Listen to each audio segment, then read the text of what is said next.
একজন ঘুমাচ্ছে আরেকজন ঘুমাবে না, একজন খাচ্ছে আরেকজন খাবে না। কারো এই মাছটা পছন্দ হয়েছে, কারো এটা পছন্দ হয় না। কেউ মুরগি দিয়ে খাবে, কেউ খাবে না, কেউ হাড় খাবে, কেউ মুরগি খাবে। মানে বিভিন্ন রকমের কাহিনী তাদের মধ্যে আছে। যেমন ছোট্ট বাচ্চাদেরকে লালন পালন করলে আপনারা এক একজনের এক এক রকম মন মানসিকতা থাকে, মতিগতি অন্যরকম থাকে। ঠিক তাদের তাই আমার প্রতিদিন রাতে ধরেন আমি ওরা 2জন 3জন ঘুমালো, এখন তো আছে ওরা 8-10 জনের মতো আছে। আমার আসলে 7 জন আর 3 জনকে অ্যাডপশন করা হয়েছে। তো আমি এই 10টা বছর ধরে আমার কাছে ছোট বড় মিলে মানে বাচ্চা থেকে শুরু করে বড় থেকে শুরু করে আমার কাছে প্রায় 48 জনের মতো মারা গেছে। এই 10 বছরে আমি তাদেরকে লালন পালন করছি।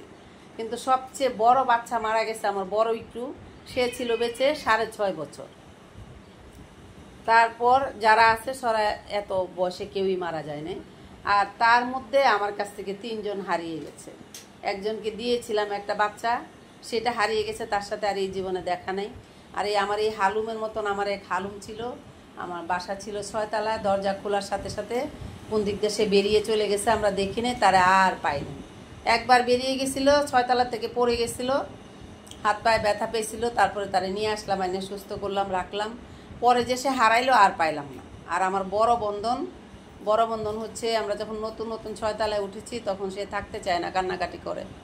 তখন তারে আমরা আগের বাসায় ছিলাম নিচের বাসায় আমি রেখেছিলাম, কারণ আমি এক জায়গায় একটু বাইরে যাচ্ছিলাম, বলছিলাম তুমি এখানে থাকো, আম্মু এসে তোমাকে নিয়ে যাবে। তারপর সে এখান থেকে যে কোথায় চলে গেছে, অন্য বিড়ালে ধাওয়া টাওয়া দিছে চলে গেছে। কারণ আমাদের তো তখন বাসা এখানে নেই, আমরা পাশের বাসায় 6 তলায় চলে আসছি। আর আমাদের বাসায় অন্য ভাড়াটিরা চলে আসছে। তো আমার ময়নাটা কি করতো, আসতো ওই বাসায়, আসতো যে আম্মু মনে হয় আসে। এত বছর ছোট থেকে জন্ম থেকে এখানে 3-4 বছর ধরে সে থাকতেছে, তার জন্ম হয়েছে এখানে, সে তো ওই বাসাটাই চিনে, ওখানে আসতো। আসলে ওই মহিলারা লাঠি দিয়ে দৌড়ান দিতে চলে যেত। আমি ওনাদেরকে বলে আসছি বাচ্চা থেকে, তোমাকে আমি অনেক চকলেট কিনে দিব, হ্যাঁ আমার ময়নাটা আসলে তুমি শুধু আমাকে একটা ফোন দিবা।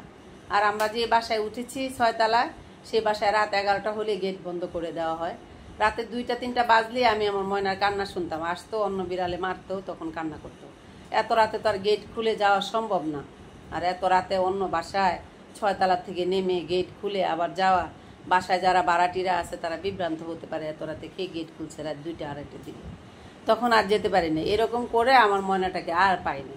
তাহলে আমার জীবন থেকে 3টা মানুষ হারিয়ে গেছে, মানে এই পৃথিবীতে হারিয়ে গেছে।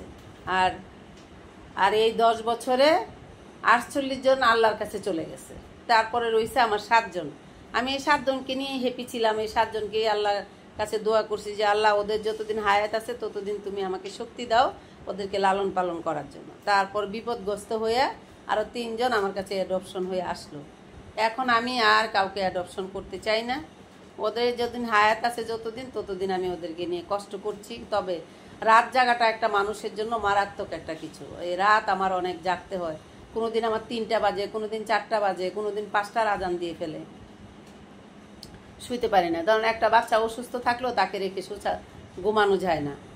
আবার ধরেন 2 জন ঘুমাচ্ছে, 4 জন খেলা করতেছে, এই 2 জনকেও ঘুমের থেকে তুলে ফেলছে। পরে একটা কিছু নিয়ে নাড়ানাড়ি করছে, খেলছে, তখন যে 2 জন ঘুমাচ্ছে সে 2 জনও উঠে গেছে। এরকম হইচই করে দেখে আমি ঠিকভাবে ঘুমাতে পারছি না, বা আমি এরকম করে করে অনেক অসুস্থ হয়ে যাচ্ছি। তো এই বাচ্চাগুলো এক একজনের এক এক রকম মন মানসিকতা, এক একজনের। যেমন ছোট বাচ্চা আপনার যদি 3টা-4টা থাকে বা 2টা থাকে, দেখবেন কি 2টা একসঙ্গে থাকলে মারামারি করবে, ফাইট করবে। একসঙ্গে থাকলে এই যুদ্ধ হতেই থাকবে। আর একসঙ্গে থাকলে দেখবেন যে এরে এটা খাওয়াবেন, তারে সেটা খাওয়াবেন, তার এটা পছন্দ হবে না, তার এটা পছন্দ হবে, এরকমটা কিন্তু হয়। আমি দেখি অনলাইনে বাসায়, রাখি এদিকে আসো, আয় রাখি এদিকে আসো। এখানে হচ্ছে 5 তলার উপরে, রাখি ভিতর ঢুকো, ঢুকো ঢুকো ঢুকো ঢুকো ঢুকা, এই এই ঢুকো ঢুকো ঢুকো ঢুকো।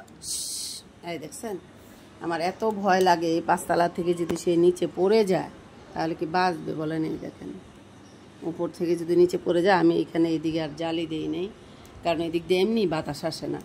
আর প্রচণ্ড রৌদ্র থাকে বাসায়, প্রচণ্ড।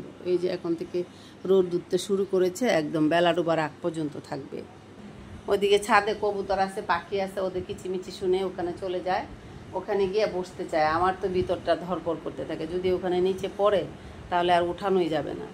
তো মনে করেন এই যে মানুষগুলাকে নিয়ে অনেক কষ্ট করতে হয়। অনেক আপুদেরকে, অনেক ভাইয়াদেরকে দেখি, তারা বাসায় 400-500-র মতন আছে কুকুর বিড়াল, লালন পালন করছে, অসহায়গুলোকে রেস্কিউ করছে, যেগুলা প্রতিবন্ধী হয়ে গেছে, মানে প্যারালাইসিস হয়ে গেছে, পায়খানা প্রস্রাব করতে পারে না, তারা লোক রেখে তাদেরকে পায়খানা প্রস্রাব করাচ্ছে, তাদেরকে খাওয়াচ্ছে। তো আল্লাহ তাআলার কাছে দোয়া করি তাদের আল্লাহ অনেক অনেক ভালো করুক, যারা অসহায় পশু পাখিদেরকে রিক্সও করছেন, যারা রাখছেন নিজের কাছে। হ্যাঁ, এই দেখেন ঘরের মধ্যে আওয়াজ শুনতে পাচ্ছেন, ওই যে একটা কিছু পালাইছে। কত কিছু যে ভাঙে আমার বাসায়, কত কিছু যে নষ্ট করে, সারাক্ষণ খেলা করতে থাকে, এইটা ভাঙে ওইটা ভাঙে, ওইটা নষ্ট করে ওইটা নষ্ট করে, এইগুলো করতে থাকে, বুঝছেন। এই যে আমার এই সুকেশের পাট দেখেন, এই সুকেশের পাট ধাম করে উপরে উঠতে গিয়ে একদম নিচে ভেঙে ফেলে দিছে, পাশেরটা ফেলে দিছে ভেঙে। হ্যাঁ, তো এই যে অবস্থাটা করে, জিনিসপত্র ভাঙচুর করে। এখন কি করব, নিজের সন্তানদের মতো লালন পালন করছি, বাধ্য হয়েই তাদেরকে মেনে নিতে হয়। কিন্তু আমি ওদের অল্প কয়জনদেরকে নিয়ে হাঁপায় গেছি। আর যারা মনে করেন অনেক আপু ভাইয়ারা, একটা ভাইয়াকে দেখলাম সে নিজে জায়গা কিনে সেখানে বিল্ডিং করছে, কয়তলা যেন 4-5 তলা করে, অনেক লোকজন রাখছে, কর্মচারী রাখছে, রেখে